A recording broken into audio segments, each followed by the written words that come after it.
ইসরায়েলের পরবর্তী প্রধান শত্রু বা আর্চ নেমেসিস কে হতে যাচ্ছে তা নিয়ে এরই মধ্যে আন্তর্জাতিক মহলে নতুন করে ভবিষ্যৎবাণী ও বিশ্লেষণ শুরু হয়েছে। ইরানের পর ইসরায়েলের প্রধান শত্রু হিসেবে পাকিস্তান ও তুরস্কের নাম নিয়ে গুঞ্জন শোনা যাচ্ছে। ইসরায়েলি বিশ্লেষক বোয়াজ গোলানি দেশটির দৈনিক মারিভে প্রকাশিত এক নিবন্ধে মধ্যপ্রাচ্যের পরিবর্তনশীল পরিস্থিতির দিকে ইঙ্গিত করেছেন। ইরান যুদ্ধের সমাপ্তি নিয়ে আলোচনার প্রেক্ষাপটে তিনি এই মত দেন।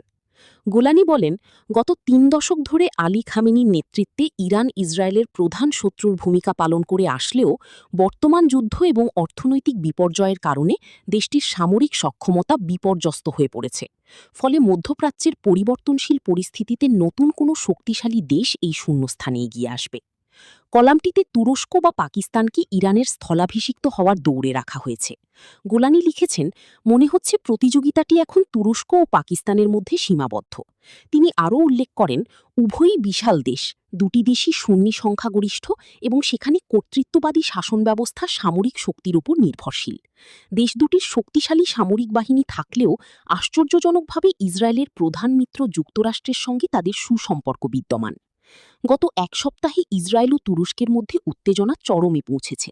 গাজায় চলমান যুদ্ধ এবং সিরিয়ায় প্রভাব বিস্তারকে কেন্দ্র করে দুই দেশের নেতারা পাল্টাপাল্টি তীক্ষ্ণ অভিযোগ ছুড়ে দিচ্ছেন। তুরস্কের প্রেসিডেন্ট এরদোয়ানের বিরুদ্ধে নিজ দেশের কুর্দি নাগরিকদের উপর গণহত্যা এবং ইরানের সন্ত্রাসী রেজিম ও তাদের প্রক্সিদের মদত দেওয়ার অভিযোগ তুলেছেন ইসরায়েলি প্রধানমন্ত্রী নেতানিয়াহু। সামাজিক যোগাযোগ মাধ্যম এক্সে এক পোস্টে তিনি এই অভিযোগ তুলে ধরেন। বিশ্লেষকদের মতে সিরিয়াকে কেন্দ্র করে এই নতুন প্রতিযোগিতা দানা বাঁধতে পারে।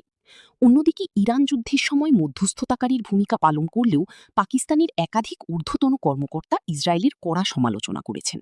সম্প্রতি পাকিস্তানের প্রতিরক্ষামন্ত্রী খাজা আসিফ এক্সে একটি পোস্ট করে, যা পরে মুছে ফেলা হয়, ইসরায়েলকে শয়তান এবং মানবতার জন্য অভিশাপ বলে অভিহিত করেছেন, যা দুই দেশের মধ্যকার আদর্শিক সংঘাতের বহিঃপ্রকাশ। মজার ব্যাপার হল, পাকিস্তান যখন যুক্তরাষ্ট্র ও ইরানের প্রতিনিধি দলের মধ্যে শান্তি আলোচনার মধ্যস্থতা করতে যাচ্ছিল, তার কয়েক ঘণ্টা আগেই তিনি এই মন্তব্যটি করেন। মারিভের ওই নিবন্ধে গোলানি সতর্ক করে বলেন, ইরানের সঙ্গে লড়াই থেমে যাওয়ার পরপরই এই দুই দেশের যে কোনো একটির সঙ্গে সংঘাতের পরিস্থিতির জন্য ইসরায়েলকে অবশ্যই প্রস্তুত থাকতে হবে। তিনি উপসংহারে লিখেন, তাদের মধ্যে একটিকে বেছে নেওয়া আমাদের হাতে নেই এবং দুটি বিকল্পই প্রায় সমান খারাপ। তাদের মোকাবেলা করার জন্য আমাদের প্রধান অস্ত্র হল যুক্তরাষ্ট্রের সঙ্গে আমাদের সম্পর্ক, যা আমাদের সর্বশক্তি দিয়ে রক্ষা করতে হবে। উল্লেখ্য যে প্রেসিডেন্ট ট্রাম্প বর্তমানে দায়িত্ব পালন করছেন। তথ্যসূত্র মিডল ইস্ট আই।